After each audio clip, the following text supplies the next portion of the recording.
Another December, another year's retrospective. This year was tumultuous, a lot of rising stars and a lot of quiet disbandments, a lot of trend chasing, and some incredibly inventive music. Here's the standard disclaimer: my opinions are my own. If your favorite group isn't on my list, it's not because I think their music is bad. They might have even been my number 11. But without further ado, these are my top 20 tracks of 2022, top 10 solo releases, and top 10 group tracks.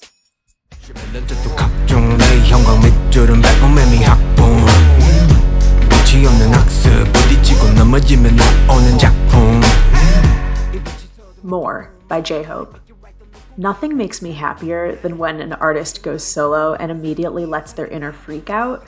I love the way this song breathes. It strikes out and then dances away like a boxer. It's nimble and creative, in turns sarcastic and then sincere, a compelling fusion of grunge and industrial sounds that serves so well to frame J-Hope's biting verses. It's an incredibly strong, inventive track.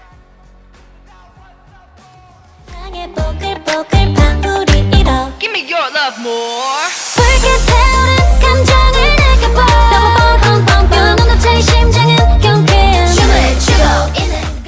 Boggle Boggle by Beauty Box. It's hard to explain why I find this song so compelling.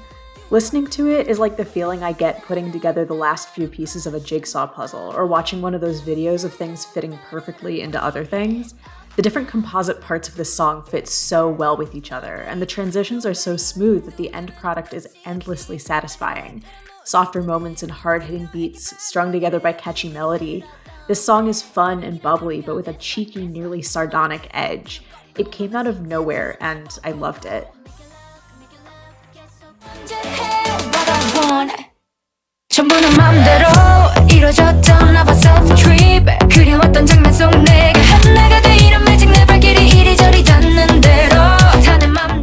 Self Trip by Minso. I was so happy to see Minso promoting again. Her voice is so unique, powerful, and agile. This was another anti-drop that worked so well for me, in large part because of the lushness of the vocal layering.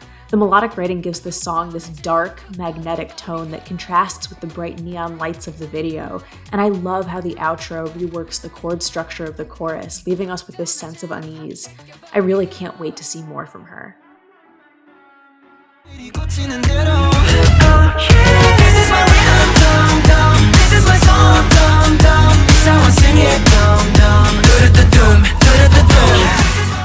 Doom to Doom by P1 Harmony.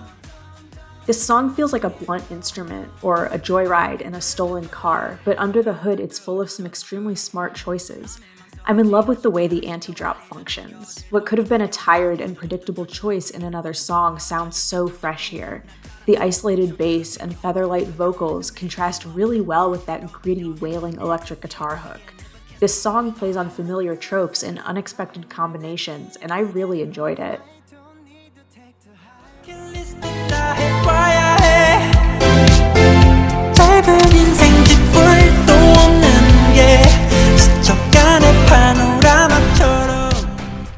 Panorama by Lee Chun-hyuk. I'm going to be honest with you, this music video made me cry the first time I watched it. Panorama isn't particularly complex or flashy, but it's so quietly sincere and heartfelt that you can't help but ache listening to it. That warbling organ line and full chord synth hits underneath Chun-hyuk's understated vocal performance make for a deeply nostalgic experience. This is a song that's going to stick with me for a while.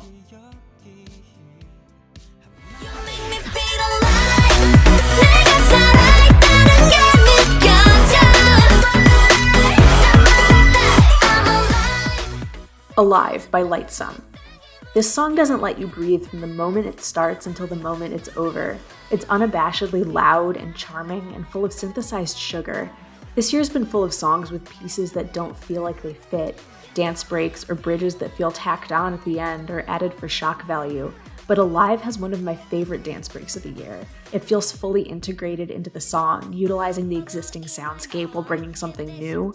I love Lightsum's bright, shimmery soundscapes, and I hope they keep pursuing that sound as far as it'll go.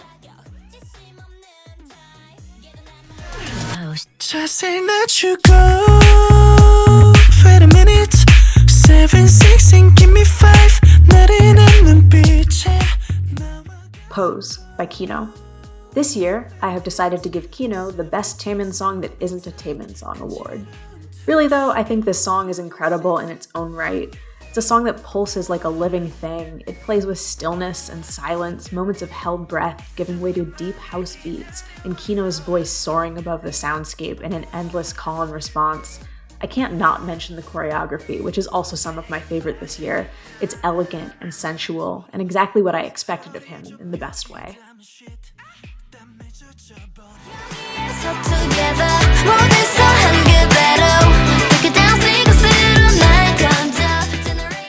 Generation by Triple S, Acid Angel from Asia. It's hard to believe that a song that relies this much on repetition could stay so fresh, but something about it just works. The refrain floats above the track and has such a pleasing flow that it's difficult to get tired of it. It really utilizes the girl's full vocal ranges, and I think that gives the song longevity it might not otherwise have. I love the brass line too. The way it's filtered reminds me of a lot of 80s and 90s J-pop, and it adds to that after-school camcorder nostalgia that the song and the video both nail.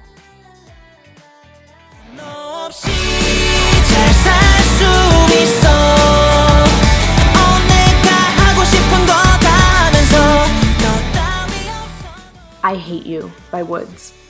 In a year of endless pop-punk releases that, despite the spirit of the genre, often felt overwritten and overproduced, Woods came out of the gate with a release that is just a straight-up good pop-punk song. I Hate You is authentic and a little gritty, sardonic and self-aware, and still heartfelt. It took me right back to middle school, listening to Green Day on my MP3 player. I want to scream sing the outro from the open window of my car after a breakup. I absolutely love this song.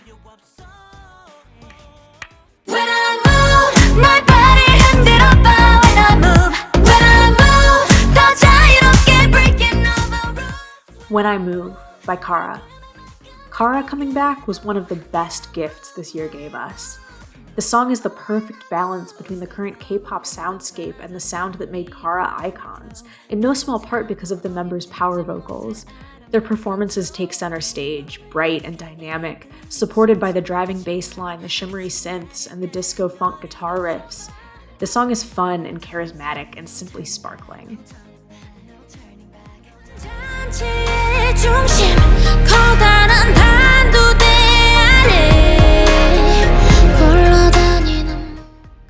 Animal Farm by BB.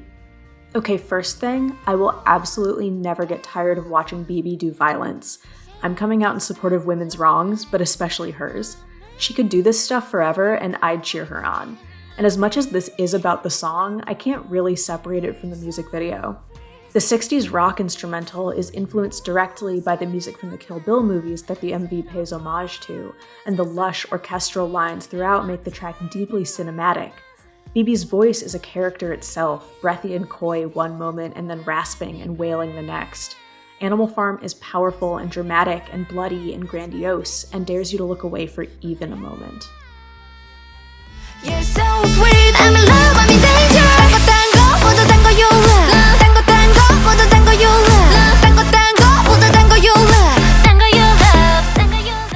Danger by onew. I developed an unhealthy obsession with this song after it dropped. If I was a casual onew appreciator before, I'm fully bought in now. Much like the lyrics, Danger feels like a synthetic, sugary facade stretched over something a little darker and more, dangerous. We start to see it as the bouncy, rhythmic verses and sweet, dreamy pre-chorus give way to siren synths and heavy bass, but it's in the bridge and the outro that the sugar melts into something darker, elegant, thrilling. This song is dangerously easy to get addicted to.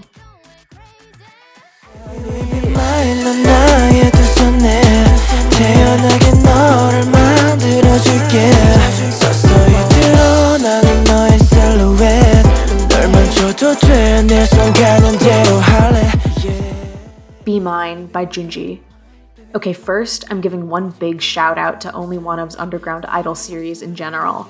It's insanely good, and every single song deserves to be on this list. That said, Be Mine really stood out to me. The music itself is flirty, light and playful one moment, and then melting into something smoother and softer, the genre fusion of a jazz piano over a trap beat. Junji's voice is so delicate, nearly a whisper in places, pressing forward and then pulling back just when it verges on too much. It's perfect for a song that's meant to feel exactly like the tentative, thrilling exploration of a new relationship.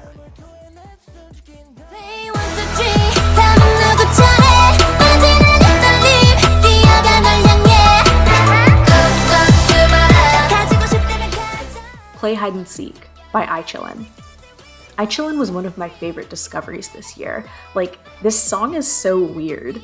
I feel like I've been trapped in some kind of whimsical video game and I have to solve a puzzle to escape or something. Maybe it's that I associate wooden xylophones with kids' CD-ROM games, or maybe it's the way the track flirts with chiptune sounds. Play Hide and Seek revels in its own syntheticness, playing around with weird harmonies, shifting tempos, unexpected chords. It's a game that makes me want to keep exploring.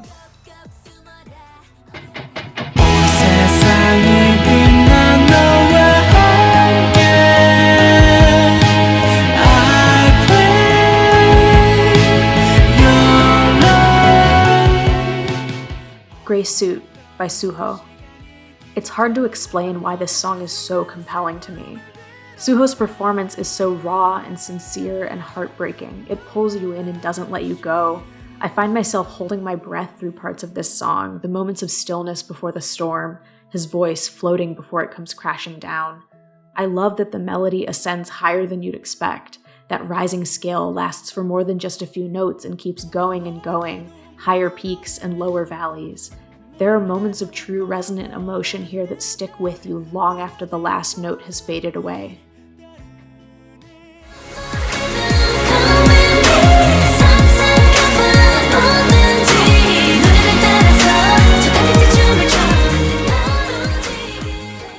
Feel My Rhythm by Red Velvet. If there was anyone who could pull off a song that mashed together air on a G-string and hyperpop, it would be Red Velvet. Feel My Rhythm is the perfect example of the genre fusion that so many have tried to replicate and fallen a bit short. The classical sample no longer feels like a sample, it's so integrated into the melodic writing even during the sections that are fully synthesized. The vocal direction contributes a lot here. Their voices are airy, light, nearly operatic at moments in contrast with the brighter tones of their more pop-oriented releases. The hyperpop breakdowns work so well because they never lose the integrity of the bop. This is a song that exemplifies Red Velvet to me, a daring experiment that shouldn't have worked but sounds beautiful anyways.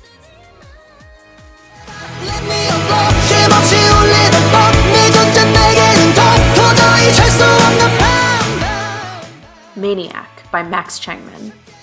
I admit that adding this song to the list is cheating a little because it wasn't technically a title track, but it was my favorite music video of the year and an incredible song, so I'm allowing it. If anyone was going to pull off a Queen-flavored pop opera song with a Hitchcockian homage video, it would absolutely be him. His voice is absolutely incredible, and it works with the backing chorus so well. Perfectly clear, a little raspy, and so theatrical. The instrumental is full and rich, unashamed in its dramatics, brimming with flourishes and flamboyance. The track is so charming, and I truly can't think of another song like it.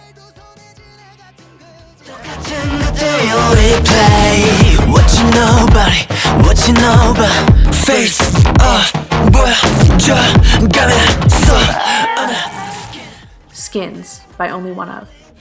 I'm coming out as a Skins liker. I think it's such a disservice to call this song noise music, and also a lot of songs that end up with that label, but that's a topic for another time. Skins is so interesting to me. It's jarring and off-putting and harsh, held down largely by this glitchy, overdriven, atonal instrumental line, and yet when it breaks into the pre-chorus, it has this faraway, airy delicacy that transports the song out of time. The way these strange harmonies weave in and out of the song, even at its most discordant moments, is breathtaking, skin-crawling. It's nearly alien in its soundscape.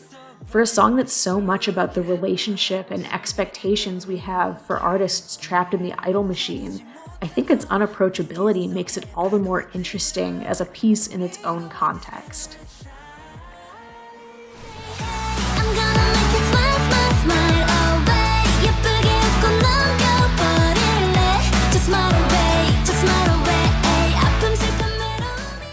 Smiley by Yena. I want to thank Yena for releasing this song in January because it was probably my most reliable source of serotonin this year.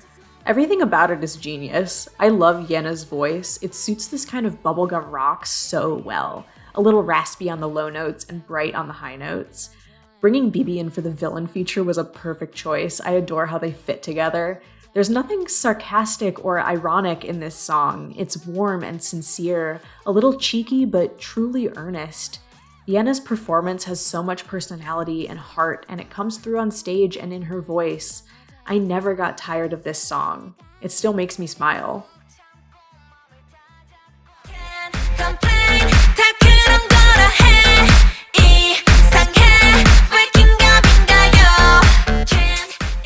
Ginga Mingayo by Billy.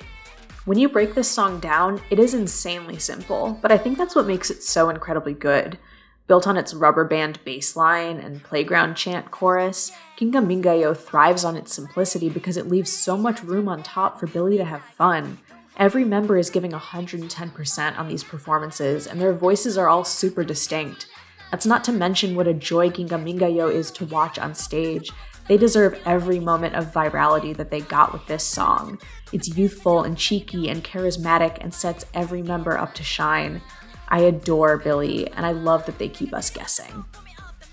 So that's my top 20 of 2022. Let me know what you think, and have a happy new year!